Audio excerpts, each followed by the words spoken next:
بسم اللہ الرحمن الرحیم۔ حضرت عدی بن حاتم رضی اللہ تعالی عنہ کا ایمان لانے کا حیرت انگیز واقعہ۔ حضرت عدی بن حاتم ایک مشہور قبیلہ تی کے سردار تھے۔ ان کے والد حاتم طائی عرب میں اپنی سخاوت اور مہمان نوازی کی وجہ سے مشہور تھے، اور ان کی یہی خوبیاں عدی کو بھی وراثت میں ملی تھیں۔ لیکن حضرت عدی عیسائی مذہب کے پیروکار تھے اور اسلام کو ابتدا میں قبول کرنے کے لیے تیار نہ تھے۔ یہ کہانی اس بات کی گواہی دیتی ہے کہ نبی کریم صلی اللہ علیہ وآلہ وسلم کی محبت، حکمت اور اسلام کی حقانیت کس طرح دلوں کو بدل دیتی ہے۔ ابتدائی مخالفت اور عیسائیت سے تعلق۔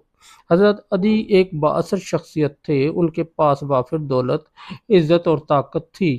ان کے قبیلے میں ان کا حکم چلتا تھا اور لوگ ان کا بے حد احترام کرتے تھے۔ اسلام کے ابتدائی دنوں میں حضرت عدی نے اس نئے دین کو اپنے لیے ایک خطرہ سمجھا۔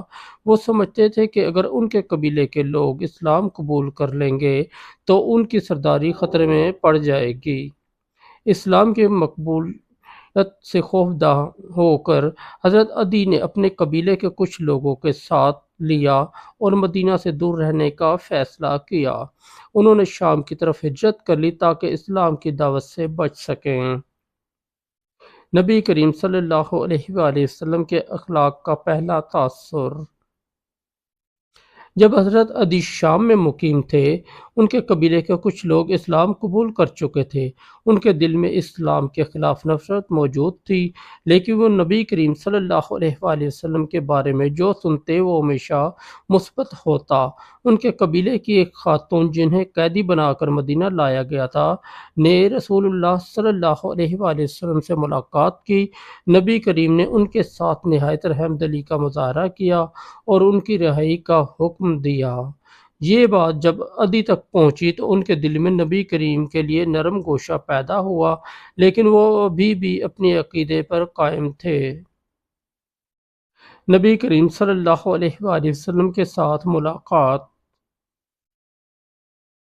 حضرت عدی آخر کار نبی کریم صلی اللہ علیہ وآلہ وسلم سے ملنے مدینہ پہنچے۔ نبی کریم نے ان کا استقبال نہایت محبت اور عزت کے ساتھ کیا۔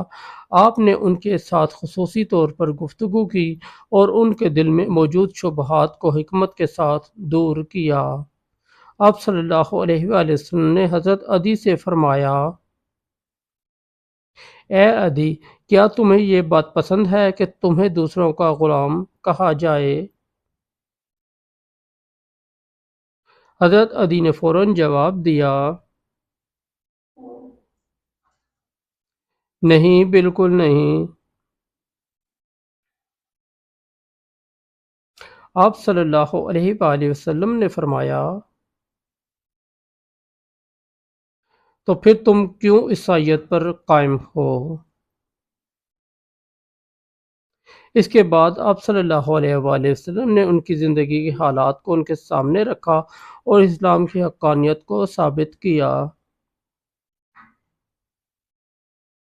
اسلام کی حقانیت کے دلائل۔ نبی کریم نے حضرت عدی کو یہ خوشخبری دی کہ اسلام دنیا بھر میں پھیل جائے گا اور اللہ کا دین غالب ہوگا۔ آپ صلی اللہ علیہ وآلہ وسلم نے ان سے فرمایا: اے عدی، اگر تمہاری زندگی میں وہ وقت آئے جب اسلام اتنا پھیل جائے کہ کیسر و کسریٰ کے خزانے بھی مسلمانوں کے قدموں میں ہوں، تو کیا تم اس کا انکار کرو گے؟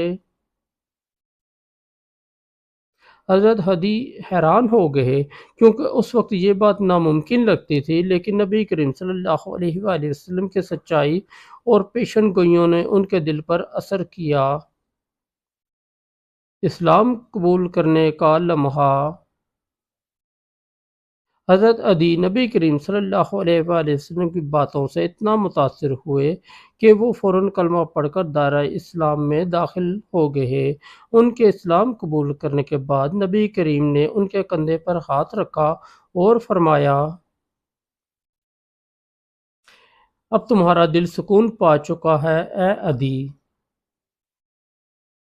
حضرت عدی کی قربانی اور خدمات۔ اسلام قبول کرنے کے بعد حضرت عدی نے اپنی ساری زندگی دین کی خدمت میں لگا دی۔ انہوں نے کئی جنگوں میں حصہ لیا اور اپنی دولت کو اسلام کی راہ میں خرچ کیا۔ ان کی زندگی اس بات کی گواہی ہے کہ اللہ کا دین کس طرح دلوں کو بدل دیتا ہے اور انسان کو حقیقی کامیابی کی طرف لے جاتا ہے۔